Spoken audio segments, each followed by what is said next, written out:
So we reckon that flight prices, or at least the aviation market's going to return to the kind of equilibrium that we've known before by about the end of Jan, early February. And at that stage, we should have airlines putting in more aircraft into the sky. But by the same token, it's actually also a period of relatively low demand. So things should start to balance out then and will look better. Obviously going into Easter, it's high season again, so there probably will be some slightly higher prices. But certainly after that, we should have enough capacity in the sky. Going into the winter, we'll see a lot of much better prices. You'll probably see airlines starting to do specials. And things coming back to a sort of normality that we've known before.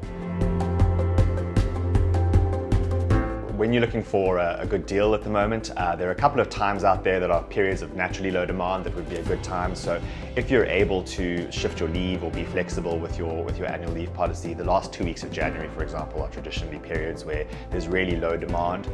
So chances are you'll be able to get some really inexpensive flights and probably actually also some really good deals on accommodation and things as well. So my advice in terms of actually planning for peak holiday periods, if you're wanting to travel over, say, the Christmas period or over the Easter period or even the school holidays, would always be to try and plan in advance as much as possible. So we're seeing that as a trend at the moment. People are actually doing that for the first time in a while. I think given that there's not so much insecurity around potential lockdowns anymore, people are actually starting to plan their lives a bit better, which means that if you're the kind of individual who's ordinarily only booked your flights 2 weeks before, you're now not booking on a half full flight, you're probably booking on a flight that's 3/4 full. So prices will be higher.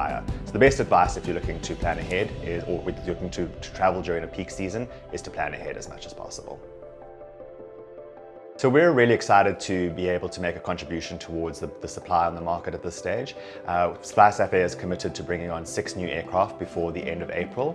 So those will be coming out into the market over the next couple of weeks in a staggered approach. They won't come all at once.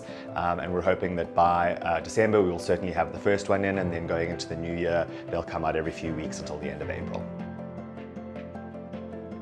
So we've got some really exciting news. We have been awarded the rights to fly to 11 new destinations, both from Johannesburg and from Cape Town.